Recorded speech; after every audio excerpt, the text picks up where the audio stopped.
Let's face it, business technology is frustrating and complex. So how do you make sure it works for your team? To make IT right, start the discussion at go-domain.com.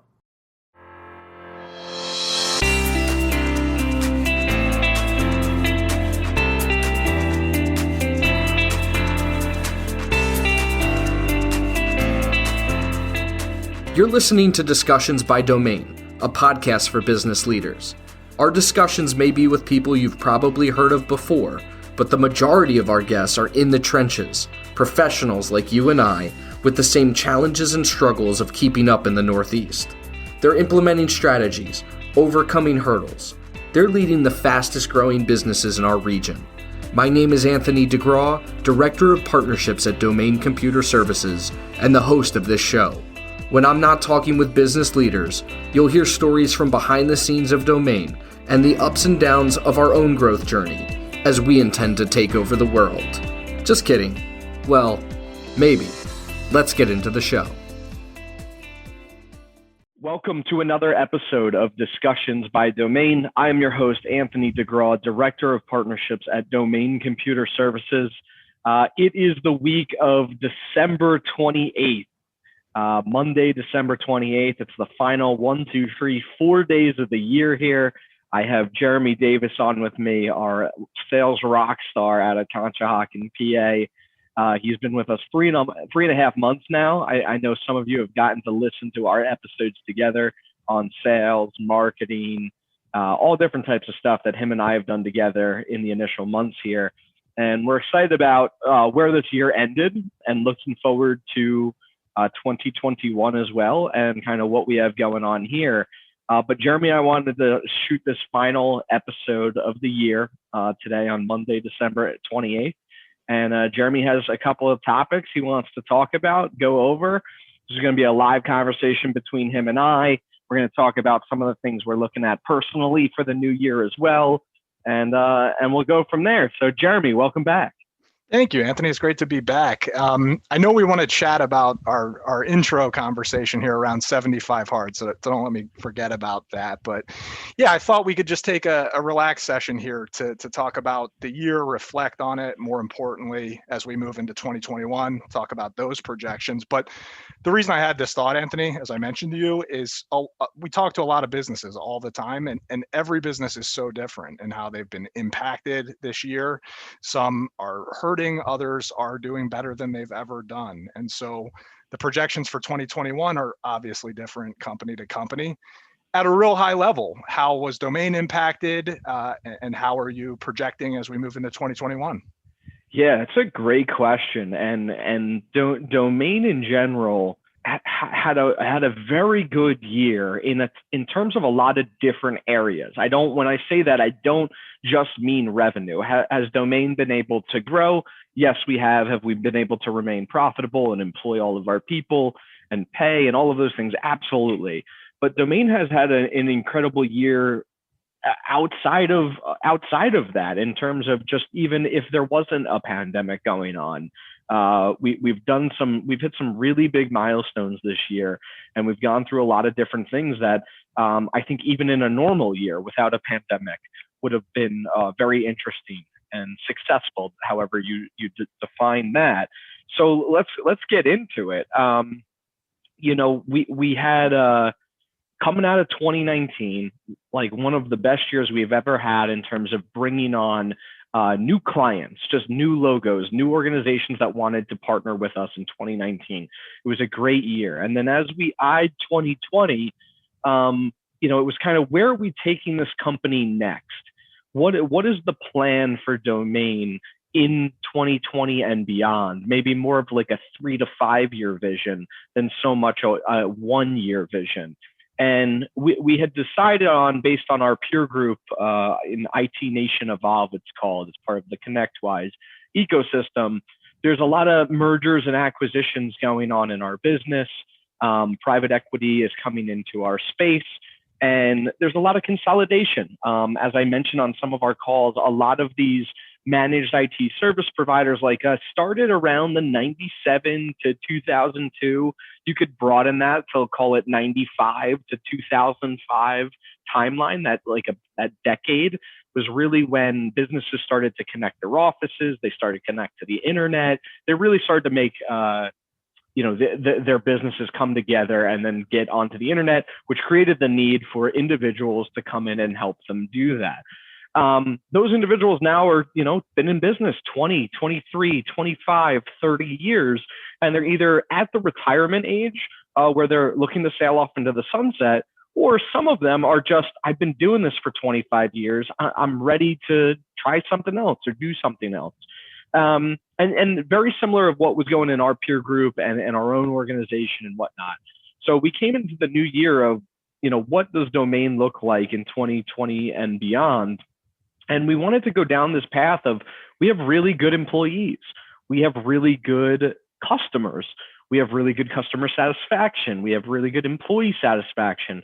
We think we've built out a very good engineering team and processes and the way we do things, and we're profitable. So I think we're a very good potential fit for this, what you would call a platform type of company.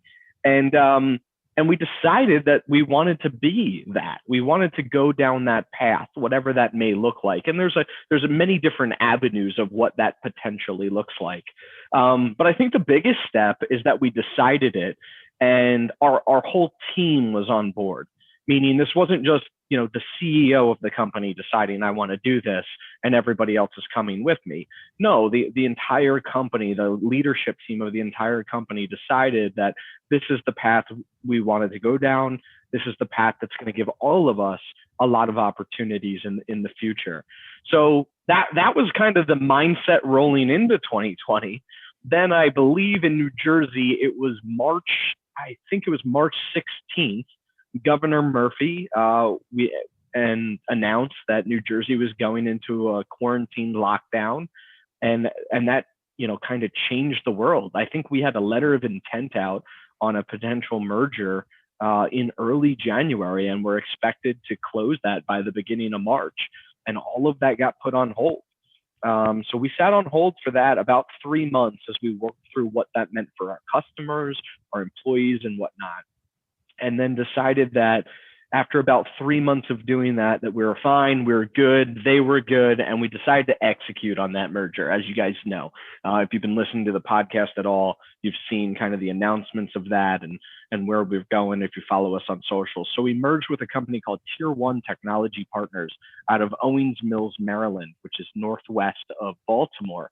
And very, very similar look and feel, customer satisfaction, employee satisfaction, investments into the business and where they wanted to go, and part of the IT Nation Evolve peer group as well. So it's very similar cultures and branding, and even core values are almost identical.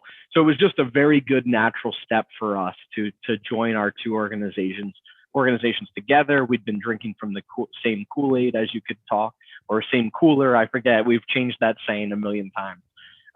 So that was going in, and that finished on July 1st. On July 1st, we merged with Tier 1 Technology Partners. And then the decision was to be made, okay, if we want to grow into a regional player, at least a Northeast regional player, then potentially a national player, how are we going to do that? Are we going to do that ourselves? Are we going to join another company? Or are we going to try and build out our own, as I mentioned, platform organization and scale and grow that? That's the path we decided to go. And we partnered up with a private equity group out of Chicago called Frontenac. And it's been a great partnership. We've been in it for 3 months now, and we've been executing like crazy on integrations and also going to market. So, it's been a wild ride. Those two things, a merger and then a private equity partnership, in 1 year would be big enough. We also got to bring on Jeremy and build out another model of sales in our organization.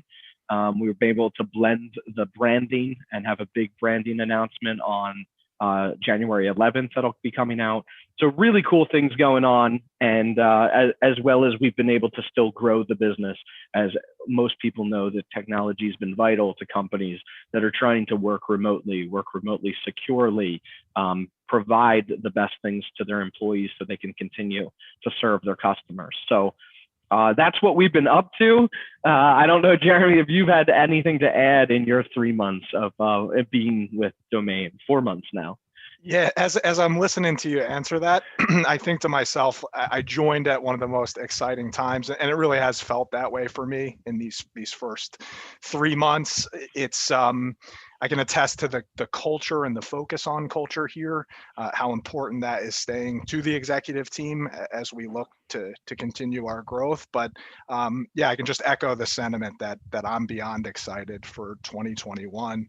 You mentioned, Anthony, the full backstory there in terms of how it all went down this year, and gave us a little taste as to what's coming in 2021. But you mentioned that you're building out the sales function here, the sales team to be specific. I was hoping you could talk to us a little bit about your plans for sales management in 2021.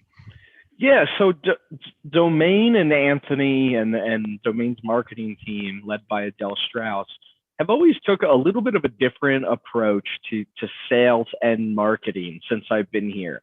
And the reason I mention this is because it's vital into thinking about how I want to build out sales in this organization, which is that, you know, I call myself the director of partnerships, and but I really take that to heart, because that's what everything is to me, right? These businesses are partnering with us.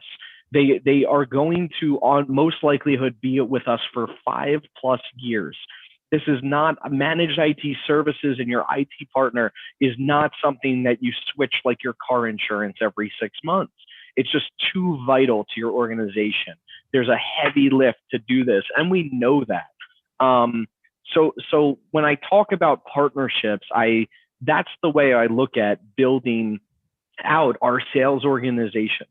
I want to bring on people like yourself who have business acumen, who have executive presence, who can guide a customer, whether we're the right choice or not, in the direction. Because we know, and Jeremy's seen this last week, we've had opportunities from 2.5 years ago circle back with us in the last 3 months. I think we have 3 or 4 of them that we've met and left a good impression 2.5, 3 years ago, 18 months ago, whatever the case may be, and come back to us after not talking with us or whatnot, just kind of what you would call ghosting us, which is okay, and come back to us and say, you know, now is the time. Now I'm ready, which means we've left a good taste in their mouth, right? They got a great impression. They liked our process. They liked the way we delivered the services. They liked the way we talked about us. We talked about the way we do all of those things, and we were trustworthy. Otherwise, they wouldn't be coming back to us that long later, right? They'd be looking for somebody else. So I truly look at sales, especially in the modern day, of we don't have hard sales tactics. You know, yes, do we go outbound? Of course we do. Everybody has to. If you're trying to run a business and grow it, I don't care what you're offering. Even if you're an attorney, you have to go out and network and build your brand and build your reputation and come in contact with people. We have to do those things. Every business should be doing those things. But at the end of the day, it's the way you make people feel. And if they truly feel like you've walked in the door, and throughout your questioning and discovery, as well as you know, your processes and things, if they feel like those are right and that they can trust you as an individual, at one point in time, they're going to choose us. And that's the way I think about as we scale and grow our sales and marketing team. On the marketing side, it's how do we grow this brand? You know, the trust, the reputation, all of these things. We want to build on that. And then on the sales side of things, which is where we're going out and actually having the conversations, is how can we provide those great experiences that I just talked about? And it's the right people in the right seats that are going to be able to do that. Not everybody is going to be a fit for what we do, and that's okay. And that's the way I really look at building this out. Is I want people that are on our team that are going out and building not only their own reputation and brand, but also the company's brand and how we go to market and service our clients. Awesome. It's awesome. I love how you said the outbound thing. I've used to say that in my prospecting data sales days. It's like, at some point in time, businesses realize that they have to go outbound, and I firmly believe it. You mentioned there, Anthony, how you think about scaling a sales team, and it really is all partnerships. Trying to tie this back into our initial conversation here on 75 Hard, but the way I want to do that is, look, we're both human beings. We put our pants on the same way. This is a lot of responsibility. You're working hard. And I want to be careful how I word this, what scares you, or what challenges do you foresee having in 2021 as you continue to scale? Yeah, it's a very good question, and I like that question mainly because we're not perfect. I was going to mention it before, but I didn't want to interrupt your question. But you can come and you can look at Domain, you can talk to Domain. And everybody's going to give you a really good sense. We're very operationally mature in how we communicate externally and internally. But with all that being said, whether it's you're looking to partner with us and bring your managed service provider onto our platform and grow with us and alongside us, or if you're a new customer that's looking to join us and partner with somebody for IT, or an employee, right? There's three different things we're selling here, three different experiences now that we're selling when people consider us for multiple different reasons. With all that being said, though, we know we're not perfect. We know we can always improve. And as I told Jeremy, and I've told some of the other the candidates that I've talked to in growing out this team, is that everybody brings a certain skill set to the table that one of us doesn't have, or that is better than another one of us.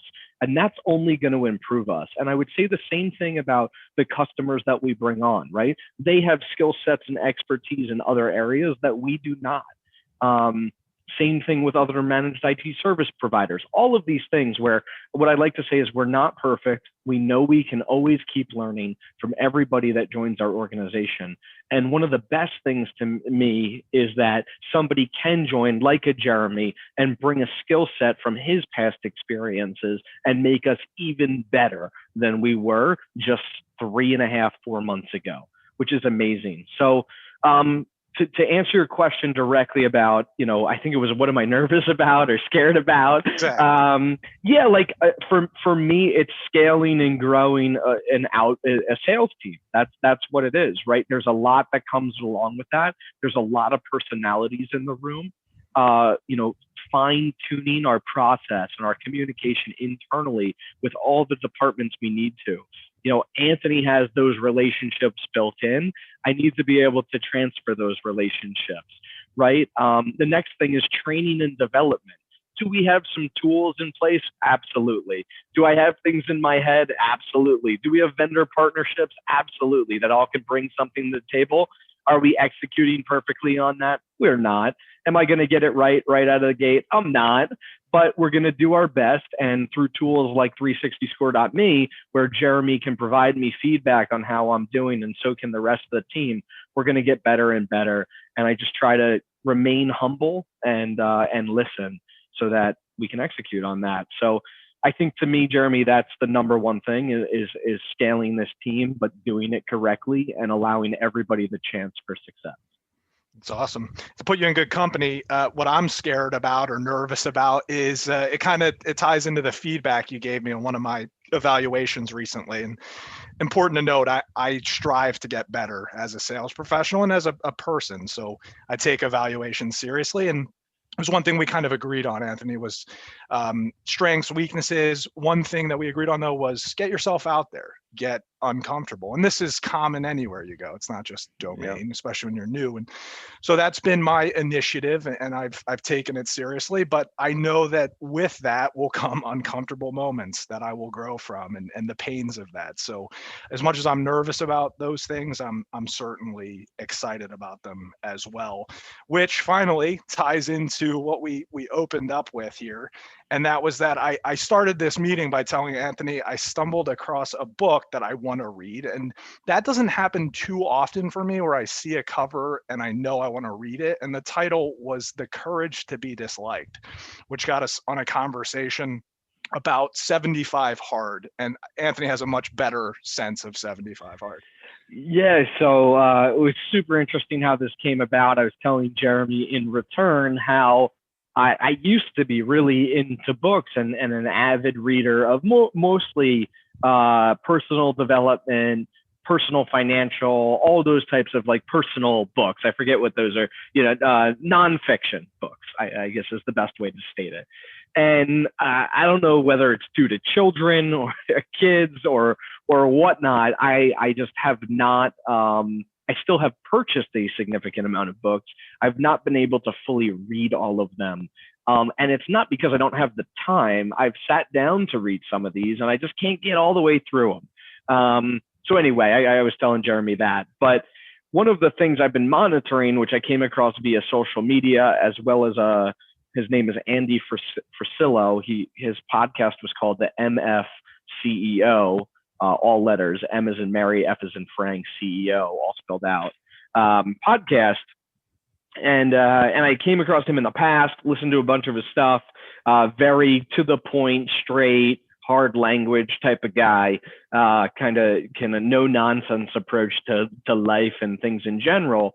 But he had created this program, just, he's not selling it. I think there's a book now to kind of go into more details, but you can basically listen to the podcast on 75 Hard and what it is.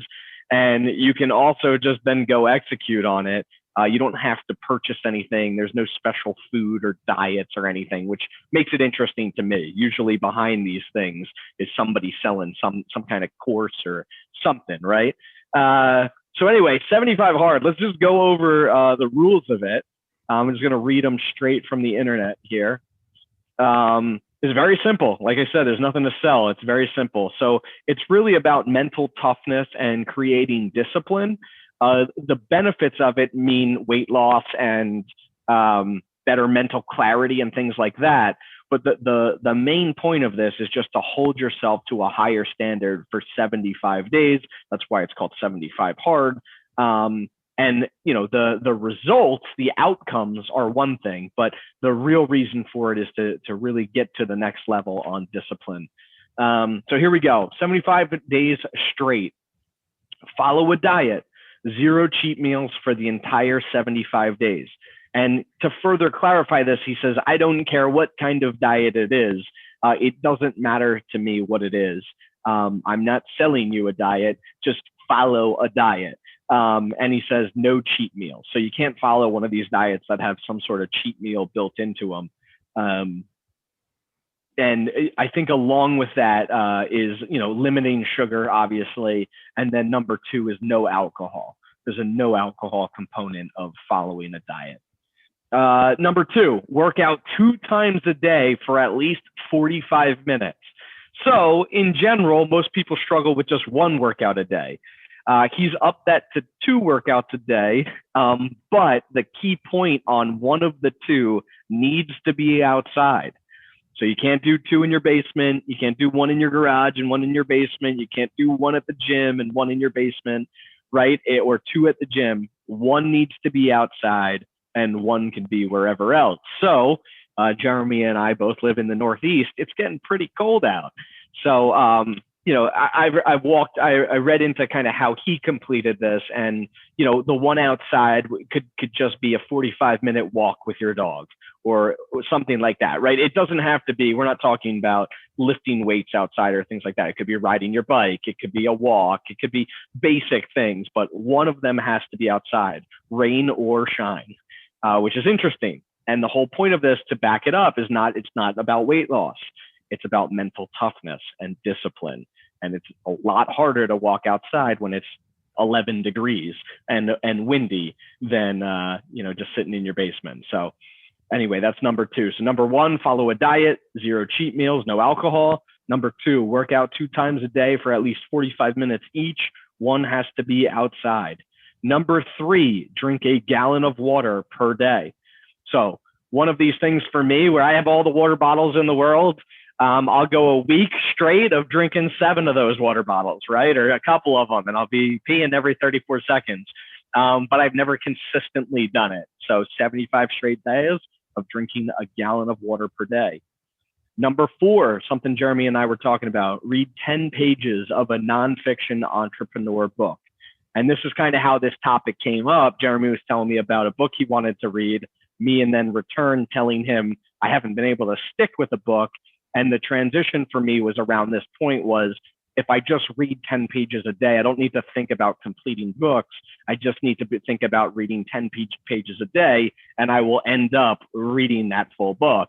And I think, Jeremy, you had mentioned one of your friends or somebody on social media, and that's how you came across this book. Why don't you give that example? Yeah, it was funny. The on my LinkedIn feed was a picture of the title of that book, which I'm drawing a blank, The Courage to Be Disliked. And then the explanation about the book had the hashtag 75 hard in it, right as Anthony was mentioning it. So it was perfect timing. And he had finished that book because of 75 hard, I believe, right? Exactly. Yeah, it's exactly what the note said. Cool. And then number 5, take a progress pic every single day.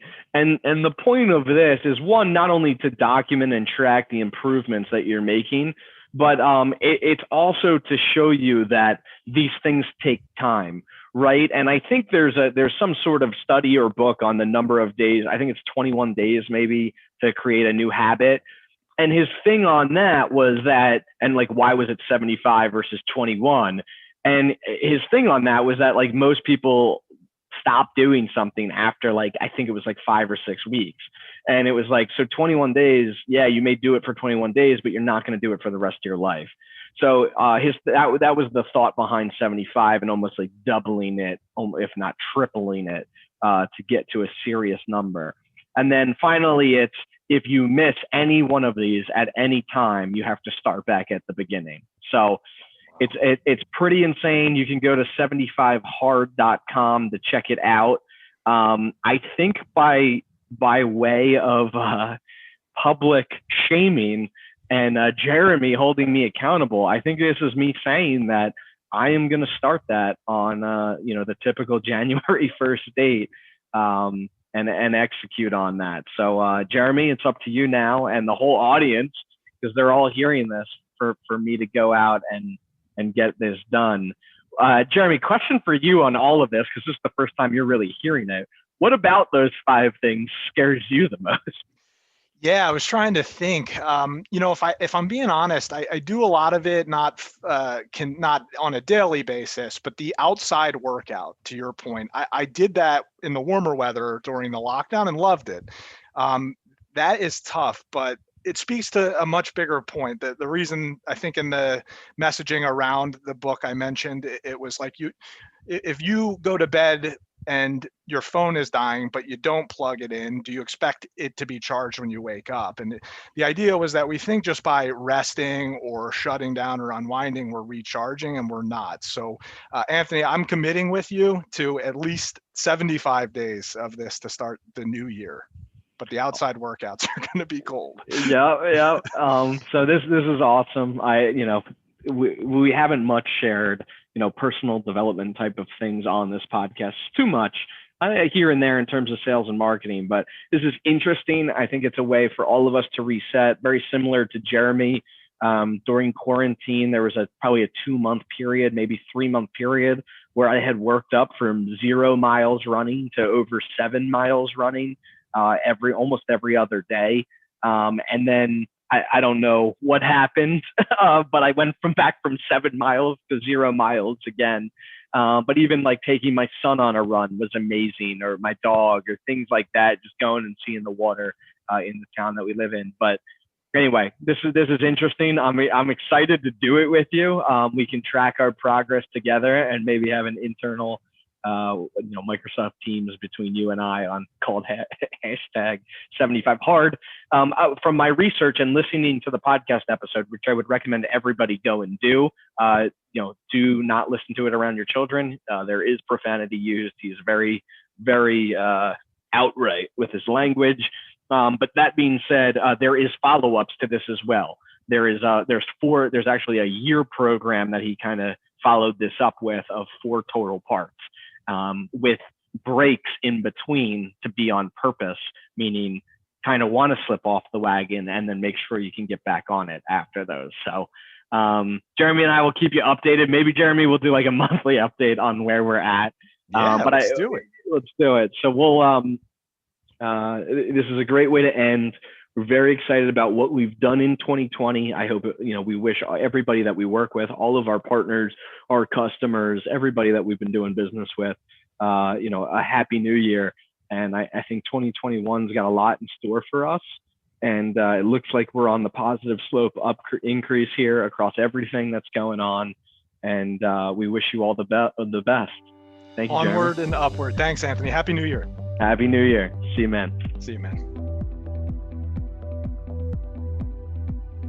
To ensure that you never miss an episode, subscribe to the show in iTunes or your favorite podcast player. This guarantees that every episode will get delivered directly to your device. To help us get the word out, share with a friend, leave a review, and check out our discussions on the web at go-domain.com/podcast. Thank you so much for listening. Until next time.